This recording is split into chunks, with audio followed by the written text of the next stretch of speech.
tal? ¿Cómo están? Nuevamente aquí en Dame el Poder y hoy nuevamente vamos a hablar de política y de economía. Pero el eje sobre el cual se va a desarrollar nuestro programa tiene que ver con la economía. Dos prestigiosos economistas jóvenes, una nueva generación que de alguna manera de cara al futuro va a ser un poco la semblanza de lo que queda por desarrollar.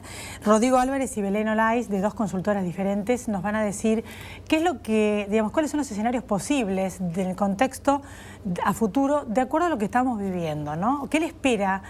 Algunos economistas hasta lo llamaron un tic-tac. ¿Qué le espera al próximo gobierno o a este mismo a partir de cuando haya un cambio de gobierno en el 2015? ¿Cuáles son los escenarios posibles en el mundo?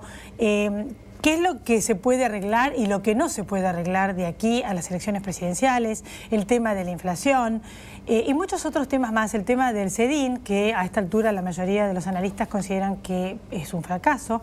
Y en su bolsillo, en su vida, cómo lo va a afectar las medidas de gobierno.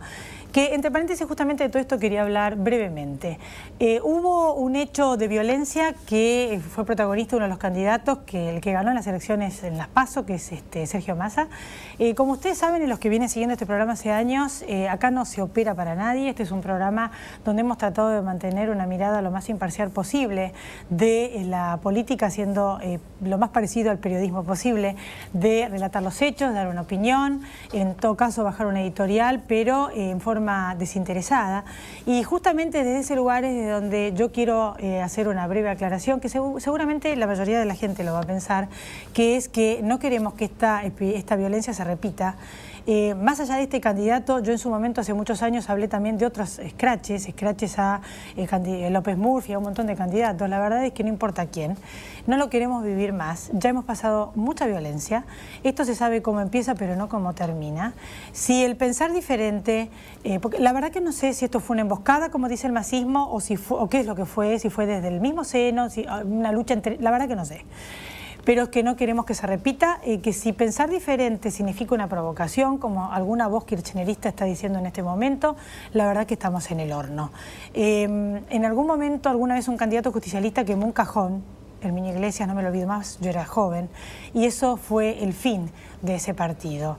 Si pasar la banda presidencial, porque acá lo que se está jugando en estas elecciones legislativas es todo el poder para las elecciones presidenciales. Sabemos que es mucho lo que está en juego, que son muchos los temas que se pueden llegar a desarticular si no sigue este gobierno. Y la verdad es que quiero que, ya sea si sigue o si no sigue, ocurra en paz, porque de eso se trata el juego democrático. La periodicidad en los cargos de gobierno, la transparencia de los actos de gobierno, la división de poderes. Vale la pena recordarlo, aunque es muy elemental, los datos de la República, pero creo que vale la pena todo el tiempo machacar en ese tema. Ahí quiero vivir, en esta República, quiero seguir viviendo en paz y quiero que esto se termine acá, como cualquier ciudadano y vecino que debe estar pensando exactamente lo mismo. Porque si esto pasa ahora, porque viene la elección de octubre, no me quiero ni imaginar cómo puede llegar a terminar. Y el otro tema es que se están devanando los sesos en el gobierno para ver por qué perdieron y tomando una serie de medidas en forma arremetida, realmente no sé cuál es la palabra, espasmódica, que hace rato que estamos esperando, como por ejemplo el tema de la seguridad. Yo no sé si se arregla plagando de gendarmes todo el país. La verdad, no soy experta en seguridad. Imagino que no. Lo que sí sé es que no hace falta ser un erudito, ni todos los pergaminos ni los títulos, para darse cuenta que hay un tema elemental y por el cual perdieron también parte de los votos, que no sé si los van a volver a ganar, en el conurbano, donde está ganando este candidato de la oposición. Y tiene que ver con que por más planes y por más plata que hayan regalado, se diluye, porque la inflación de los pobres, el impuesto más grande es la inflación, el impuesto a los pobres, se les desaparece. No les alcanza ni para vivir. Si para una persona que tiene plata la inflación es terrible, no me quiero ni imaginar para que tiene 300, 400, 500, 800, 1000. ¿Quieren? No sé qué hacen con eso. Eso fue la clave. No se devane mucho los sesos, no es tan complicado. Y el tema de la inseguridad, porque por más plata que tengas o por más planes que te den, si por nada te liquidan, la verdad que estamos complicados. Así que bueno, después de la pausa, los dos economistas, donde vamos a hablar ya desde el tema académico y la erudición de economía. Aquí estamos entonces para hablar de economía con Rodrigo Álvarez y Belén Olais. ¿Qué tal? ¿Cómo les va? Bienvenidos. Gracias por la invitación. Bueno, en realidad los temas que vamos a hablar tienen que ver básicamente primero con lo que acabo de decir, la inflación, ¿no? Me da la impresión de que de alguna manera tratando de darle más plata a la gente de la clase media con el tema de la desgravación, ya hablamos con un experto impositivo de esto, es buscar votos de la clase media, o sea, acá está mezclado lo político, ¿no? Pero bueno, ¿qué opinan? ¿En qué medida pudo haber afectado la inflación y cuánto afecta este impuesto a los pobres en la política, ¿no? Bueno, yo creo que la inflación fue un tema central, lógicamente. La inflación ya se ha mantenido en forma sostenida arriba de 20%, durante ya acumulamos 5 años de inflación arriba de 20%, eso es mucho. El impuesto, la ausencia de ajuste en el impuesto a las ganancias era un tema que ya estaba pesando mucho en todo a nivel sindical y que ya estaba afectando los salarios de los que menos tienen. Y por eso era lógico, esperable, esta medida que tiene un impacto fiscal muy importante, que le va a costar mucho al gobierno en un contexto donde los grados de libertad, desde el punto de vista fiscal, no son amplios, con lo cual el costo va a ser el rédito político. No sé si va a ser demasiado, porque era algo que ya se descontaba que tenía que suceder, y el costo fiscal me parece que va a ser muy elevado. Pero yo agregaría un factor al tema de la inflación que ciertamente creo que pesó, y es la actividad económica. Hay que recordar que la actividad prácticamente no creció el año pasado y que este año, si bien hubo cierta recuperación asociada principalmente a un rebote de las exportaciones del sector automotriz a Brasil y a la buena cosecha agrícola, sigue habiendo muchos problemas muy importantes en gran parte de los sectores de la economía, especialmente en las economías regionales, en sectores donde se depende de la demanda externa y en sectores donde se depende también del mercado interno, que ha mostrado un escaso dinamismo en los últimos 2 años y especialmente a partir de la instalación del cepo cambiario después de las elecciones presidenciales del 2011. Creo que la actividad también es un factor muy importante, o el escaso dinamismo de la actividad, detrás de esta derrota política del kirchnerismo en las elecciones. Porque significa menos empleo y demás. Exactamente, el empleo se ha mantenido estancado. Ya hace varios años que el sostén más importante del empleo es el empleo público, y ahora el empleo público tampoco está creciendo demasiado, entonces desde ese punto de vista tampoco hay demasiado para... Si bien hay estabilidad laboral, todavía no hay una percepción muy importante de pérdida del empleo, no hay ganancias en el sector laboral, el mercado laboral.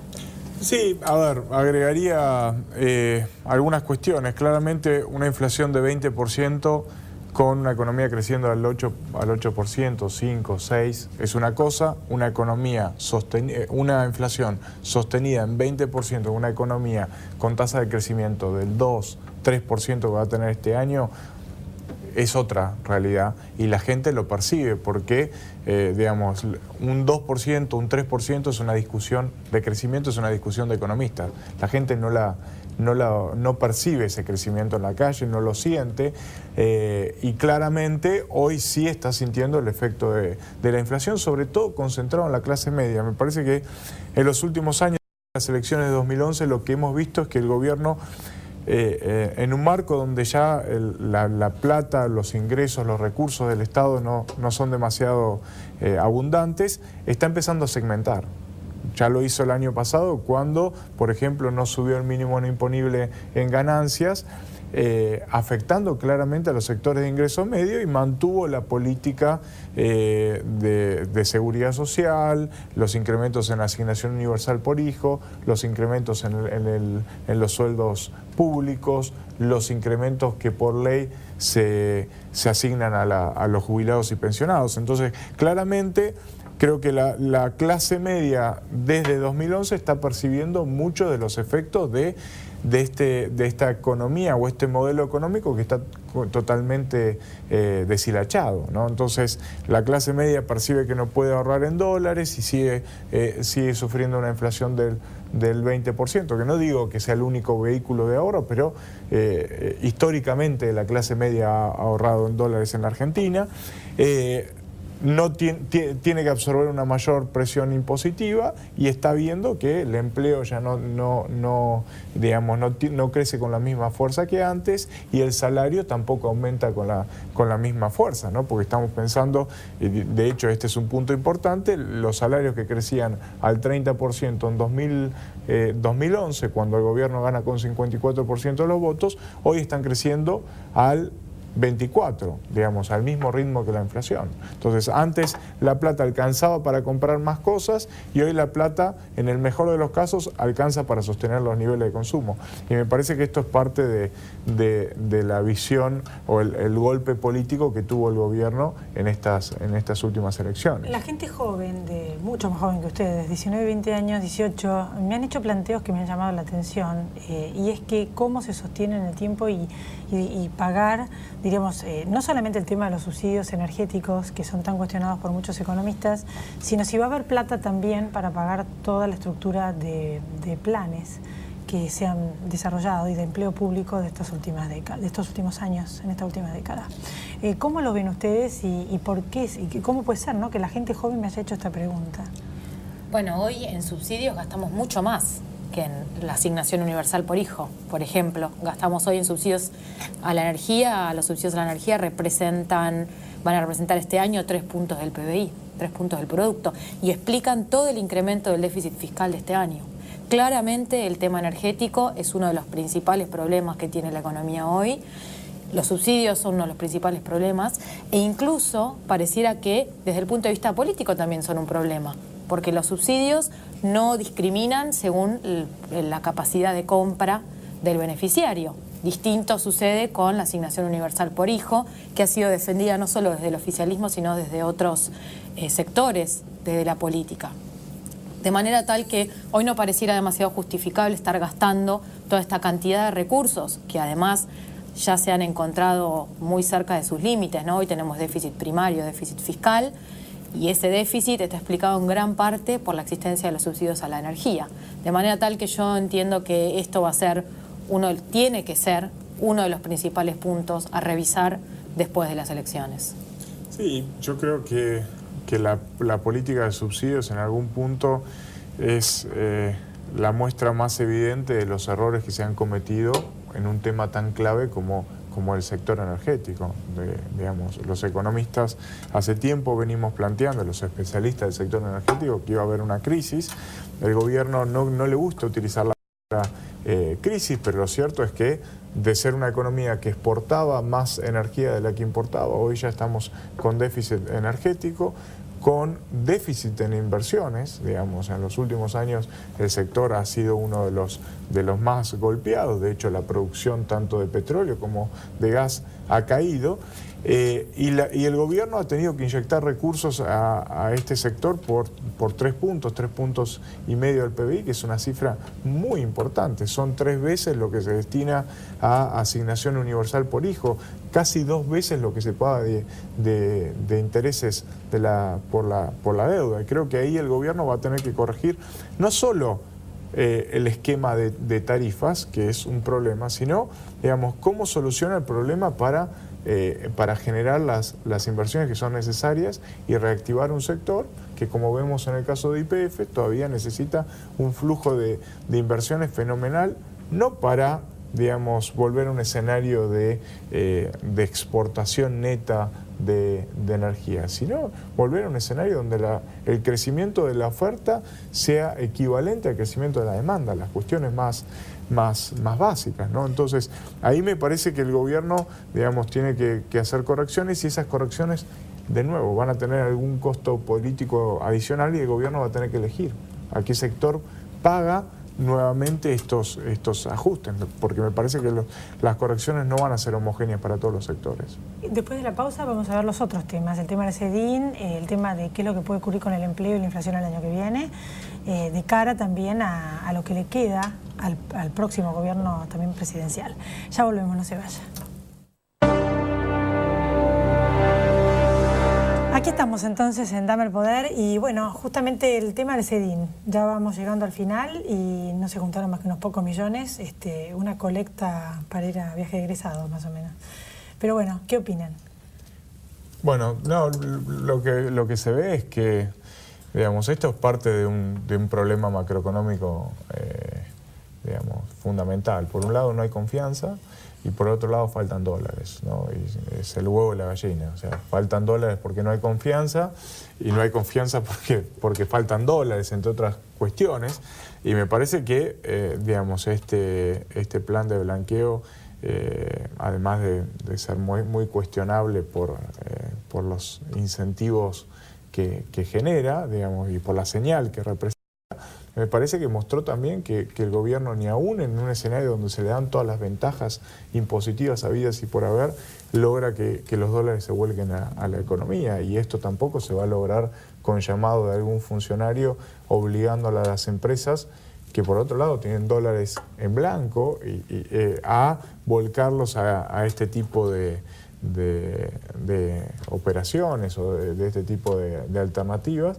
Y me parece que lo que muestra es que la economía está en una situación bastante crítica en ese frente, ¿no? Y es el problema que me parece que vamos a tener que analizar con más fuerza para esta transición de 2 años, digamos, cómo la Argentina va a administrar esa escasez de dólares, cómo el gobierno va a administrar esa escasez de dólares, que en el peor de los casos lo que lo lleva al gobierno es a estar en un dilema de hierro, o digamos, pierde reservas internacionales para, utilizar esos dólares para las importaciones, para sostener el crecimiento, o protege las reservas internacionales, como lo hizo en 2012, a costa de sacrificar actividad económica. Y me parece que ese es el tema clave. A vos te quería consultar, y a los dos también, ¿qué pasa si no tenemos aprobación en Estados Unidos y nos obligan a pagarle a los holdouts, a los que quedaron afuera del canje?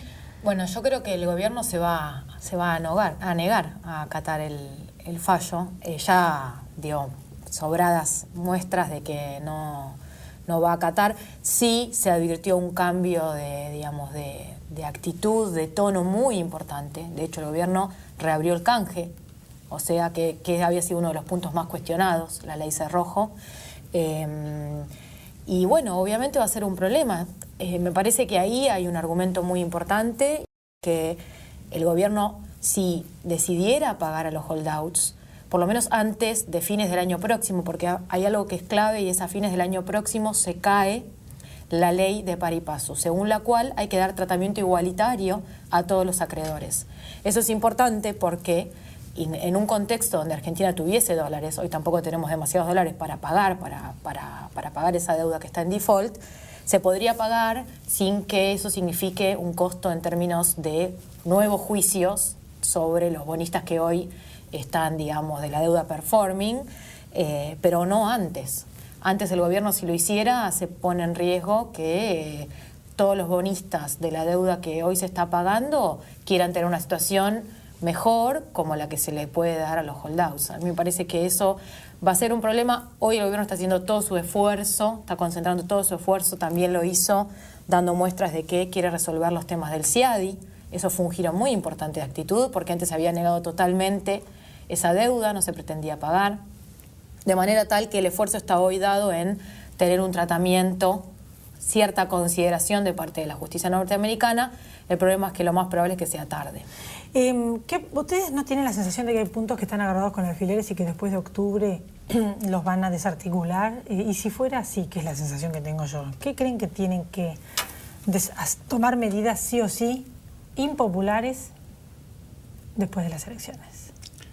Bueno, a ver, si partimos del diagnóstico que en esta coyuntura faltan dólares y la economía y el gobierno está tratando de contener las posibles fuentes de fuga de dólares, una de las medidas impopulares que podría llegar tiene que ver con el turismo.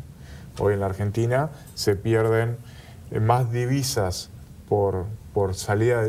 Dentro del capítulo turismo están las compras de argentinos en el exterior, las compras con tarjeta de crédito, o sea, cuando se baja, por ejemplo, una aplicación en un dispositivo móvil y se paga en dólares, eso también sale por la cuenta viajes y turismo. Y hoy se pierden más dólares por esa cuenta que por ejemplo, importaciones energéticas. O sea que tendrían que hacer un desdoblamiento, un dólar turista. A ver, especular con el tipo de medida me parece que a esta Entran altura... dos, sale uno. No, o sea, ya, hay un proyecto así. No, digamos, puede haber diversas especulaciones respecto de cómo, pero está claro que el gobierno, si quiere mantener y proteger la caja en dólares, va a tener que tomar alguna medida en ese frente. Claramente va a ser impopular, no estoy diciendo que vayan rápidamente a comprar pasajes en el exterior y viajes, pero claramente veo una. La segunda tiene que ver con lo que estuvimos charlando de empezar a lo que los economistas decimos precios relativos, digamos. Hay algunos precios de la economía que están muy lejos de otros, como por ejemplo las tarifas de transporte, ¿sí? Uno toma un tren, un subte, está muy lejos del precio de cualquier otro bien de la economía. ¿Crees que te van a tener que subirlos? Yo creo que el gobierno va a tener que hacer algo. O sacar la energía. O la energía, y la energía también es otro, en algunas viviendas de capital, porque esto también tiene que ver... subsidio. El subsidio a la energía implica que hoy algunas tarifas que se pagan en algunas residencias de capital federal son ridículamente bajas. Cuando en el interior del país las tarifas tienen otros valores. Sí, totalmente. ¿No? Entonces hay un problema de inequidad incluso federal, porque con los recursos de todos estamos financiando a los subsidios que se concentran en capital federal. Y también a viajar en el avión de aerolíneas, estamos pagando entre todos. Subsidiamos muchas cosas, ¿cierto? Pero bueno, eso muchas no creo cosas, que si el subsidio al avión de aerolíneas es muy importante. Para que puedan viajar unos pocos en avión, el resto no tiene ni tren. Sí, por ejemplo, pero... los pueblos del interior, o sea, no, pero dejando eso no lo veo factible estamos bancando cosas muy raras, ¿no? Muy diversas.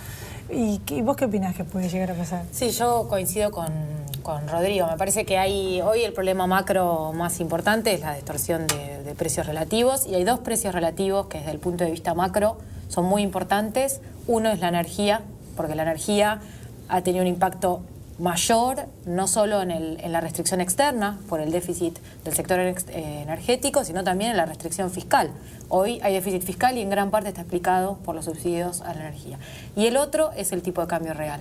Hoy el tipo de cambio está fuera de lugar y un reflejo de eso es lo que pasa con turismo. Eso es un gasto que necesariamente van a tener que corregir porque se gasta, como comentó Rodrigo, más que en energía, cuando no pareciera desde el punto de vista político tampoco muy fácil de justificar, ¿no?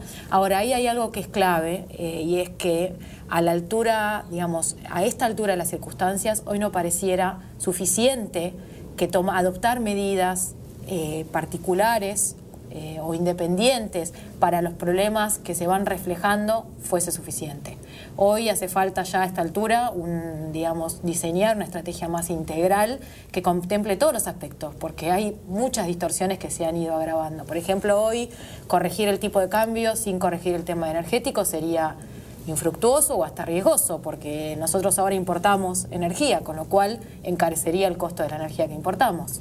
Si yo les tuviera que... ustedes pudieran ver su generación, ¿cuántos años tenés vos? 35. ¿Y vos? 30. Con respecto a la generación que nos viene gobernando de economistas y de políticos, que es una generación bastante más grande, si ustedes tuvieran que decirme cuál es la impronta de la nueva generación que se viene, no importa el partido, porque acá van tanto desde la Cámpora hasta el partido de Sergio Massa, hasta el partido de UNEN, o sea, ¿qué es lo que notan ustedes como cambios, ¿no? como quiebres estructurales en cuanto a cómo se van a posicionar para gobernar? ¿Qué hay de nuevo? ¿Qué viene nuevo? Además de que sí noto yo un pragmatismo importante. Eso sí, solucionarme los problemas, no importa la ideología. Por más, creo que no tienen idea no vivieron el muro de Berlín, o sea, a mí no me parece entienden ni de lo que están hablando. Que hay consensos que ya están resueltos, digamos. O sea, hay cosas sobre las cuales ya... Me parece que ya hay consenso de que no hay que discutirlas más. Por ejemplo, desde el punto de vista económico, ya todos sabemos que la inflación es un problema para la economía, es un problema muy importante y que una economía no puede funcionar normalmente con inflación. Eso me parece que ya está fuera de discusión y creo que así como esto hay algunas cuestiones particulares, como me parece que desde el punto de vista económico hay una especie de péndulo ideológico que va bueno, pasó un poco con los 90, después con el ahora? kirchnerismo. Yo creo que ahora hay consenso o hay una cierta tendencia a lo que uno podría pensar desde el punto de vista económico, no político, hacia un centro, un capitalismo moderado de alguna manera, o sea, permitir un buen funcionamiento de los mercados que funcionan, permitir la competencia, promover las inversiones, pero con funcionamiento. Sí, yo creo que más desde el punto de vista político lo que veo es, lo que viene es más moderado. No veo posiciones tan, tal vez tomando el punto tuyo incluso del péndulo, no veo posiciones tan ideológicamente, digamos, fuertes. Y uno puede decir, bueno, esto es una desventaja, hay gente que le gusta la ideología y está bien. Desde el punto de vista macroeconómico, un escenario más moderado es un escenario donde, digamos, los capitales vuelven, donde hay interés por invertir, donde hay más racionalidad, y estas son todas cuestiones que, digamos, al final del día la gente quiere tener sobre la mesa, quiere mayor transparencia. Hoy estamos charlando antes de salir al aire de que los economistas hoy en Argentina tenemos la difícil tarea de primero ponernos de acuerdo de cuáles son los números, cuál es el número de la inflación, cuál es el número de crecimiento, digamos, cuestiones básicas que en el mundo no se discuten, ¿no? Bueno, yo te agradezco muchísimo haber estado acá, a vos también, y nos volvemos a encontrar en otro momento después de las elecciones. A ustedes también. Gracias por haber estado acá.